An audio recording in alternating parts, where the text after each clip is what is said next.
Okay, just a second. Let me just make sure everything's working.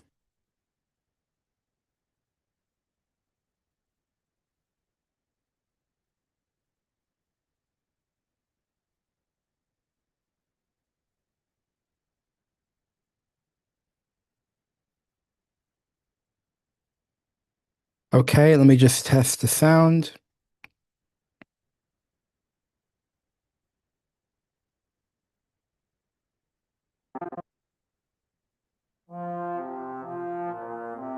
Okay, I think the sound's working. Okay, welcome back to Composition's Allies, everyone. My name is Barney. I'm a classical composer, and I'm the director of Composition and its Allies. This is the channel for composers, as well as performers that want to compose, want to dabble in some composition. Maybe you never had an opportunity. I've been doing a series called How to Voice Reposition Chords, which seems counterintuitive because many of us are so-called learned musicians, right? You have decades of conservatory experience or professional experience. So the idea of going back to basics and doing reposition chords seems ludicrous, right? I thought we learned harmony. I thought we know analysis. But the reality is many times training is imperfect. And for myself, coming from American tradition, though it was great for composition because I was allowed to compose as early as high school, I was able to, write for any ensemble that was available to me, as friends, as musicians. So in that sense, America is great for just getting performances, just getting the real experience of the composer, which is not going to be available to you if you're in Europe. In Europe, you have to pass all these tests, you need to be worthy. And even, for example, in France, if you were to study composition, you would go to a teacher at a conservatory, which is admittedly, most conservatories are free or very low cost, which is great. However, you wouldn't get performances of your work. Okay, the beauty of the American system is because so much of it is concentrated in colleges, universities. Ideally, if you're living on campus, then you have easy access to the performances, to the practice rooms, and it's very easy to organize people and hear your music. In Europe, you will not have those opportunities. So, though I'm about to very vehemently criticize the very lackluster training in technical studies in America, never forget that there's always good, even where you think there's only bad. Okay. Now, despite all that, the training is very, very sloppy when it comes, if you're coming from American tradition. Okay. I actually had to move to France and I stayed there for 5 years to get a proper training in harmony. And I didn't realize how bad, my lack of understanding of harmony was until I had a teacher who had a deep love for Bach and the classics, made it aware to me. Because in America, it's like, oh, Bach chorale, that's how you know harmony. First of all, Bach chorales are incredibly difficult. I mean, it can take, a week of just only doing that in your spare time to do a quality chorale. Because think about it, there's going to be passing tones, there's going to be suspensions, there's modulations.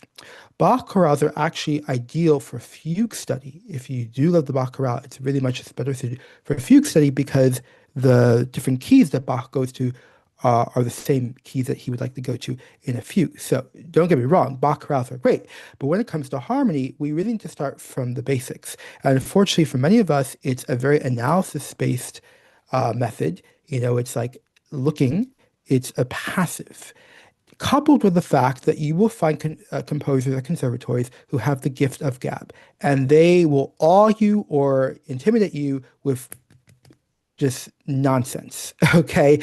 At the end of the day, you can either voice the chord or you can't. It doesn't matter how well you can analyze Ligeti's music and talk about stuff. I don't care. At the end of the day, the chord is balanced or it's not balanced.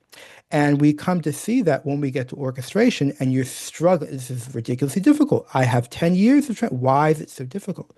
When you get to fugue, I can't get out of the exposition. But the problem is a lot of us don't have real training in harmony. So the beauty of the French tradition is you are learning harmony from the ground up and you're actually doing it, you're building it. So what we have here is last week's homework. And I assigned an exercise. Okay, it's 4 parts. I gave you the bass chords, bas, do, ne, and you had to find the soprano. But along the way, you will likely have to test out the inner voices. So we're gonna do as much as we can today, right? Before we do so, just a reminder of some basic concepts, okay? So we have the path of least resistance. I have a YouTube Shorts video on that. And basically, we want to move as little as possible when voicing the chords. There's exceptions. Check out the short for more information. And also don't forget how to voice across two different sections or phrases, because you don't want to focus too much on one section and then it doesn't, ça ne chaîne pas, as is in French, it doesn't connect to the next section. All right, let's play the exercise.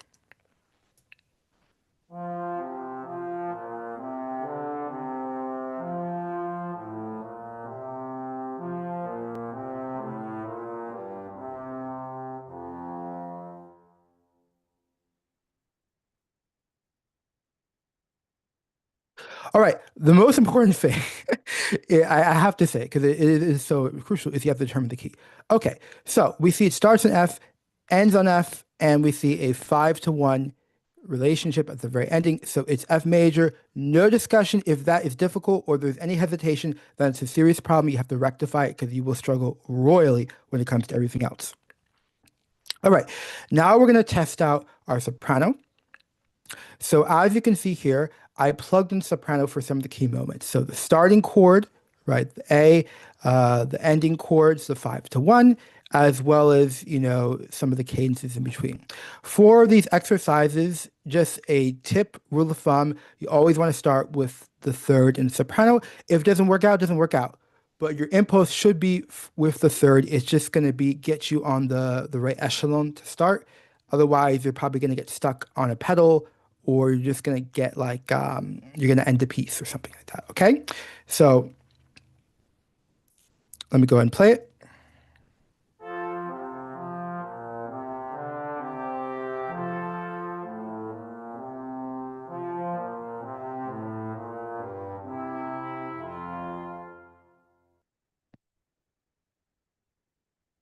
All right, so in that exercise, we had a 5-to-1, and I voiced it with sol la, so ending with the third in the soprano.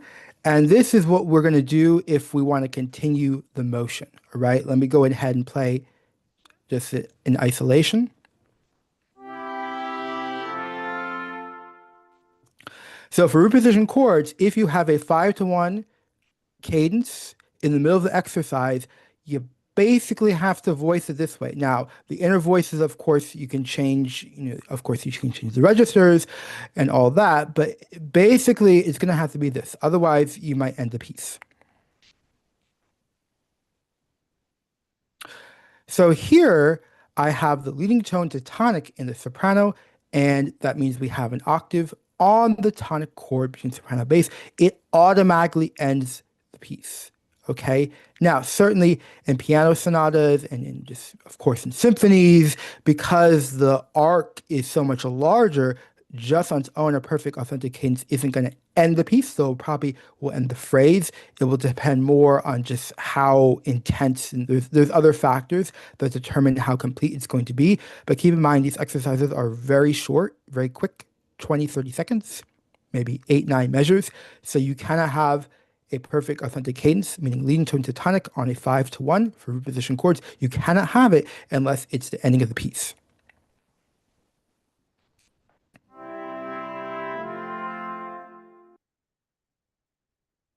Okay?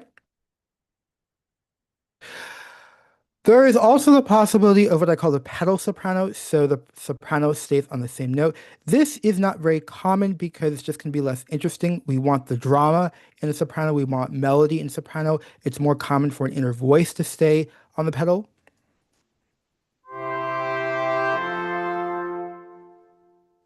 It can happen. You might have it in a fugue, maybe, though I wonder if it maybe would be on the tonic instead. But it's really got to be justified. So most likely you're not going to voice this. It will happen occasionally, okay? But in general, you want something a little more interesting in the soprano.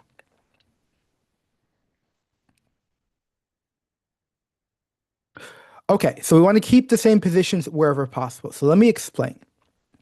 So as you can see in this exercise, where the boxes are, we have starting position is F and A, right? Bass soprano. At the ending of this first phrase, we actually filled in all the notes, so we could probably fill in the beginning as well. So most likely this other box right here, we would voice it similarly in a similar manner. Now, of course, there's going to be a limitation because if you always, this is an AI. Because AI, you just put it's code, it's consistent, okay, it's predictable. Sometimes you're gonna have a soprano that's gonna leap around, do something a little more interesting, right? Because who wants to, though an exercise is gonna be a little bit boring in a way, okay?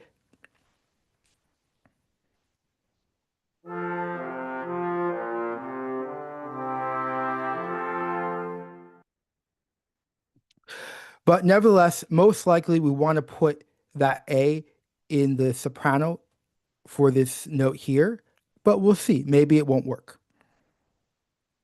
Now, this is especially important for fugue. Now, of course, when you get the fugue, it'll be at a higher level. It's an application. It's not direct copy and paste. Nothing is copy and paste. Okay, unfortunately, you have to translate your ideas.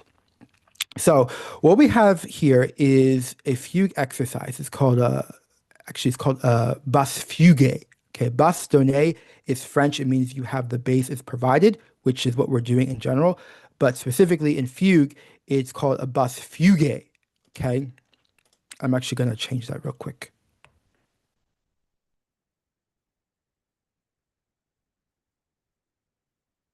Okay, sorry, bother me.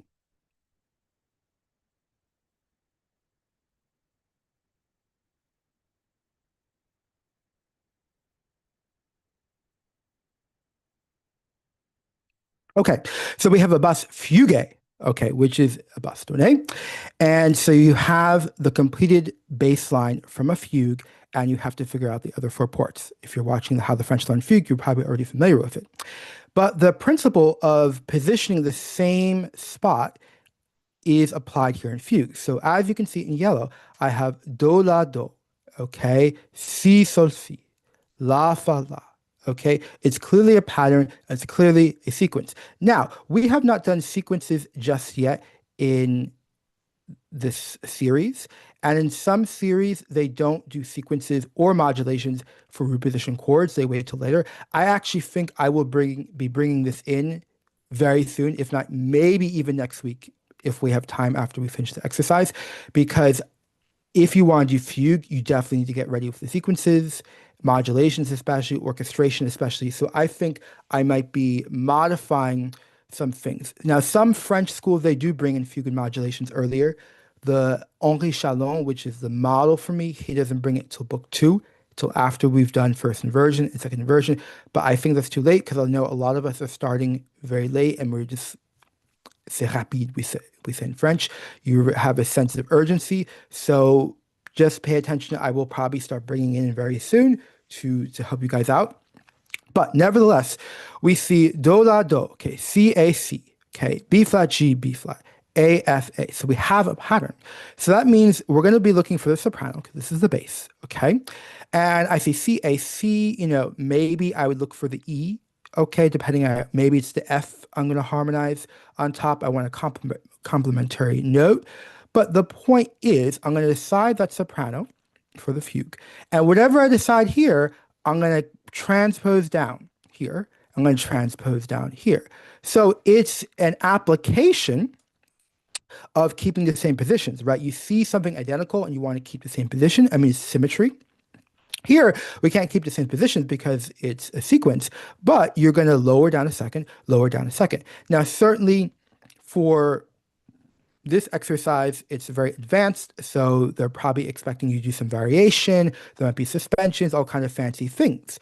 But the reason that you're able to do those fancy things in a fugue exercise is because you have the basics ironed out. And in the French tradition, you would have already had minimum 3 to 5 years of fundamentals of harmony, doing these exercises over and over and over and over again, so that when you get to fugue, you can actually focus on the fun things because the basics are just natural.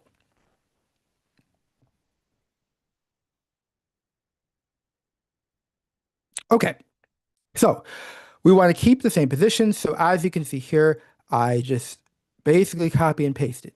Okay, and maybe it won't work out. Maybe we'll discover later on that we need un soprano qui bouge c'est in French. Okay, bouger is to move around. But for now, I'm going to stick with it. Okay, now we also want to make educated guesses. So as we can see here, we have do fa, and we voiced it this way. So then when we see this repetition, do fa, maybe we're going to voice it in a similar manner. Maybe not, because the exercise is going to get boring after a while if it's just a literal copy and paste. But there's not many options, right? It's a 5-to-1, and we can't end the motion as we previously saw. So most likely it's going to be the same. And then this C here. Now, one thing to note is the bass is moving a similar. So in this example, it's D to C. Okay, here is B flat to C. So it's not like the bass has done a huge leap, which might mean the voices are coming from further away and they wouldn't be in the same positions. But my educated guess is I'm going to use the same positions. Okay, so I plugged in the positions and then I used the path of least resistance. So the path of least resistance, as I talked about, you can check the Shorts tutorial on it because I talk about the path of least resistance, but I also talk about the exceptions where it does not work. So keep in mind with harmony, this isn't AI, so it's not about laziness, okay? There are norms and things that are common, like moving as little as possible. Of course, when you do orchestration, right? That's going to help you a lot because when you have a 2T passage, right, you've already figured out the chords that you want, the general voice leading. Okay, maybe you do the strings first, and then you place the central chords, and then you just make sure the voicing is as smooth as possible. Usually, sometimes you do something crazy. There's going to be a reason, but you at least are able to do that crazy thing because you know what the norm is. So make sure you check out the path of resistance because going forward, I'm assuming that you know it or that you'll take the time to figure it out if you don't know it.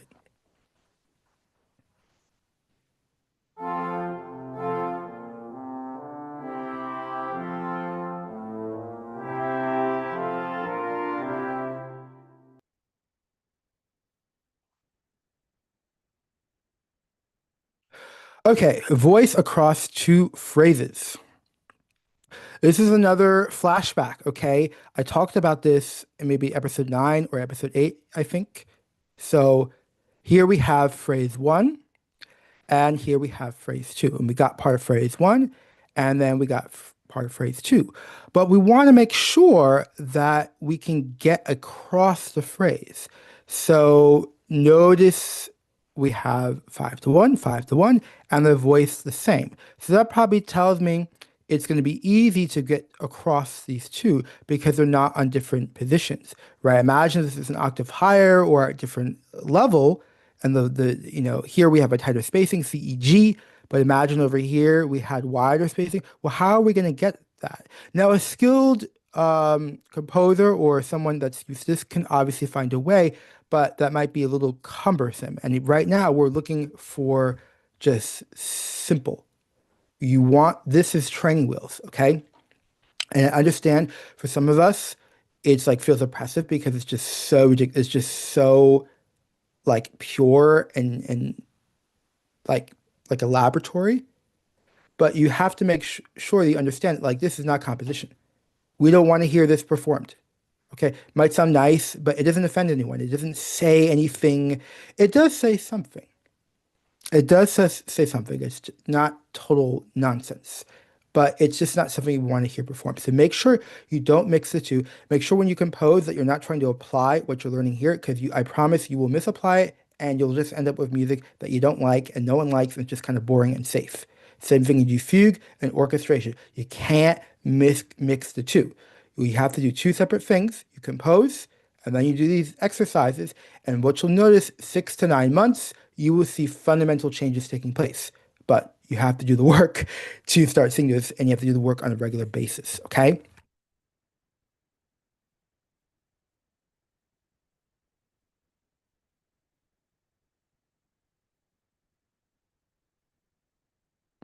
All right. So voicing across two phrases. This gets applied to orchestration. I showed this, I think, in episode 8, but I'll just show you again. So in this episode of Orchestration Beginners, Common Mistakes of Beginner Orchestrators, I talked about the fact that many times l'enchaînement ne marche pas. Say in French, that the connection between two different sections, there's a problem. So maybe you're using the same instrument twice and you lose that freshness, though it can be nice to have continuity. Or maybe the voice leading doesn't work across the two sections, especially if there's a silence. The audience will still hear the connection of those voices. So as you can see in this example that I did in that video, and this obviously comes from harmony, right? So notice that this new section, I start with fresh trumpets. It's a royal brass chorale. Check it out on YouTube Shorts. Help us on the way for orchestra. But in order for it to sound fresh, of course, the harmony had to be fresh. That's a given. But also notice that I deprived the listener of the trumpet timbre in the measures prior, as well as put on a mute. And notice that I deprived the listener as well of some of these brass instruments, okay? So this is a higher level of voicing across the pond, you can think of it, but it's already addressed in harmony. That is why, though I do not recommend stopping orchestrating or stopping what you're doing, starting over, anything like that, you gotta power through, you gotta make it happen, get the performance. But that is why if you're having consistent problems or immense frustration with orchestration or fugue, I highly recommend you start taking the time, petit à petit, as in French, taking the time to just do something super basic. This is why I'm doing voice reposition chords. Also because very soon I want to get to first inversion, second inversion, I need to be able to redirect people here, okay? But one of the reasons is like you can work on something in isolation. Okay, instead of stressing and like, oh my goodness, this is so difficult, I can't hear it, I get the timbre, you can regulate a lot of the problems in a safe space, shall we say, okay, where you're just focusing on the harmony, is just chords, okay? And it's also the beauty of these exercises is that it's not, no one's going to see it, right? No, I mean, you're not going to have a concert and perform and, oh, you don't know harmony. Like, no, so you can work on these things in isolation so that when you get to orchestration, you can do it with ease and you can think about the timbre and you can plan, okay, I want the brass here. Okay, I got to make sure I got to take out, the oboe. Because in this original version, it had oboes, I had clarinets, and then I realized going across the sections, I had a loss of variety. So this comes from harmony. All right, so let's wrap it up. Let's get that final cadence.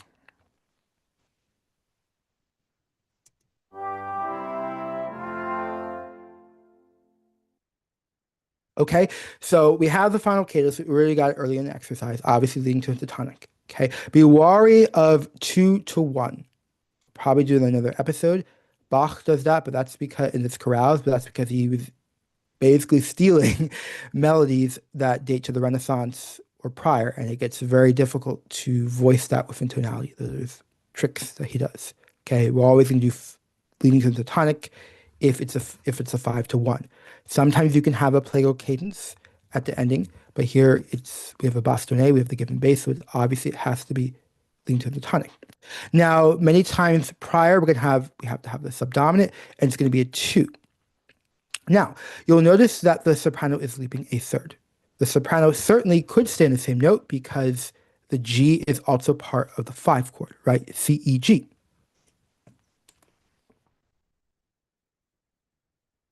But remember, in the video about the path least resistance, if you saw the short, sometimes the soprano, il faut bouger, we say in French. It has to move, okay? It's more aesthetic. It has to get to different elevations. Maybe the soprano is too high. It needs to descend to get to the leading tone. So there's all kinds of reasons. And again, remember that equality is tyranny. Okay? The bass and soprano are more important than the alto and tenor. It's a fact. Okay? That's why we do exercises either with the bass and we hear for the soprano, testing out the middle voices, or we do vice versa. We have the soprano, which is always more difficult, and then we have to find the bass and test out the middle voices. It cannot be everything is equal. There are natural hierarchies, and that's what harmony is. It is a study, really, of what is natural. So one tip I can give you, this is just a shortcut to help you out, is that many times, especially for cadences, reposition chords, the soprano is just going to leap a third. So it'll be on an octave with the bass for the two, and then leap to the five. Do not try to memorize that because I wouldn't call that cheating, but you're relying on intellectual data, like you're trying to be like AI.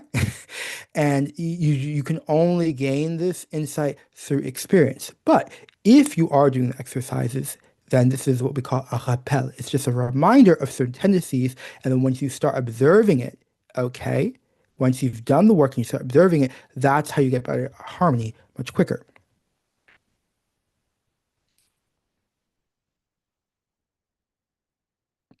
Okay, so we want to get this subdominant chord right before, okay, the two. And here is a very dangerous voicing, okay? Now, on its own, it seems fine, right? Because this alto is moving by step. But because of how I've placed the alto, there is no space for the tenor. The tenor needs the D, we need a full complete chord.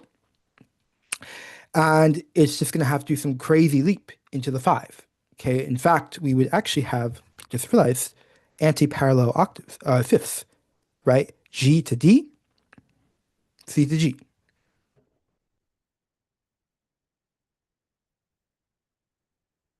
So this is why you got to be careful about doing anything in isolation.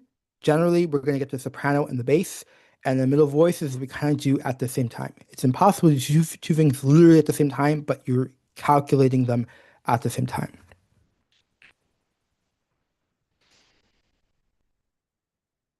Okay, here is an example of good voicing. So we tested them out, and we have the alto in its right spot. It descends to the C. We have the tenor descending as well. Let me go ahead and play it.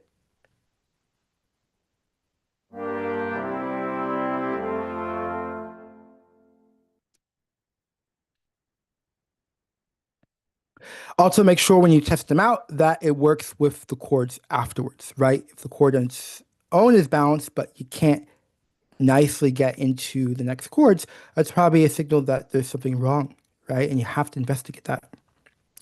All right, so I hope you enjoyed that. This is how you do it in the French, okay? Now, I